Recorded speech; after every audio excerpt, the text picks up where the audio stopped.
Hello everyone, this will be my review for the Fluval C3 Aquarium Power Filter. I paid about, I don't know, $50 Canadian for this on sale at a pet store near my house.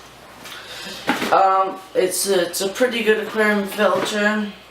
I have it on this 20-gallon fish tank, which has 4 X-ray tetras and 6 neon tetras, as well as some plants. It's a relatively new aquarium, so I might add an algae eater in, maybe, not sure yet, but so this is the tank. It's on, and I'm pretty happy with the filter, so I'm just going to show you the filter now. So here's the filter itself on my fish tank. So here is the lid. Just, a plastic lid, nothing too fancy. A little hole for the adjuster, the flow adjuster. Here we have your flow adjustment, which is, it's kind of a nice feature. Can I turn down when I feed my fish? It's nice to have. It doesn't actually make much of a difference to the flow, as you can see, down and up, if you can really see. And then you have your mechanical. Making a mess everywhere. Here you have your mechanical media, which is this big foam, polyfoam pad. We'll be discussing the media I put in here in just a minute. There's the foam side, poly side. And the next here we have this little piece of fabric here, and it just keeps the biological media clean. This is important to have because water comes from the intake through the tube and up over the trickle chamber, which we'll be talking about now. A lot of people say, oh, you don't need this, but you do. So here is the biological trickle chamber, which I think is a very smart design. Probably one of the best biological hang-on back filters for this reason. So water runs through it, through the bottom. As you can see, water comes through the mechanical and through the senoids, but then there's also this stream of water that comes on top onto this trickle grid here, and it mixes with oxygen as it falls down, providing keeping the media wet but not always submerged, which I think is the best, because always submerged media is good, but it's not as good. This, I think, is the best way of doing biological media. Then underneath here you also have just your basket here of chemical media. So I have ammonia remover and carbon in one. Again, we'll be talking about that in just a minute when you talk about media. Sorry about the lighting, by the way.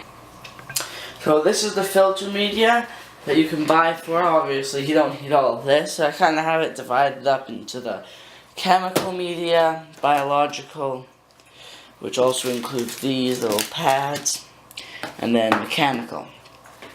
So I'm kind of doing this wrong order, but I think I'm going to start with mechanical here. You can buy these polyfoam pads for it, which have, as you can see, a layer of polyester, and then this is just some dense foam.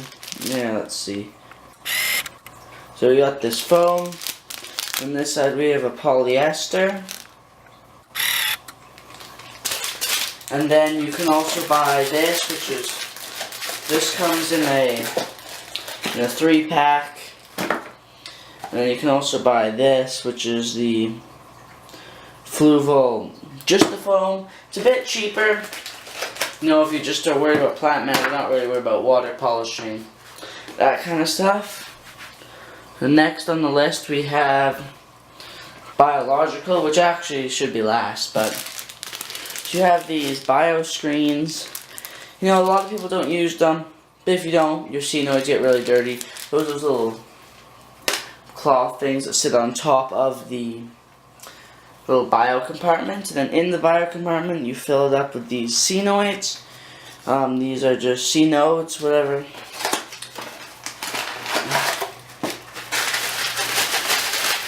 So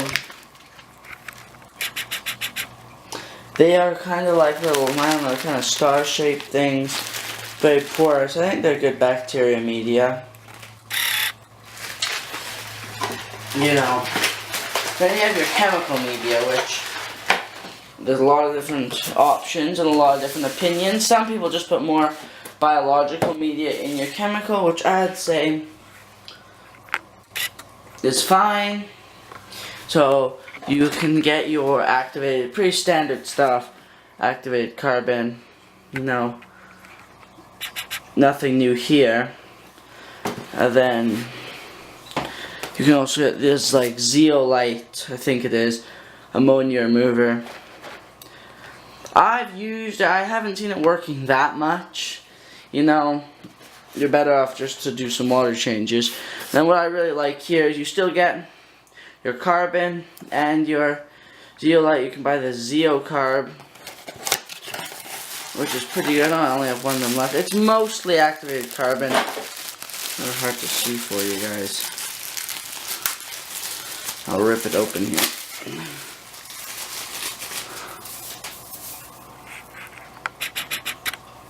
So it's kind of like carbon with a few zeolite rocks in it, which is good if you have an ammonia problem.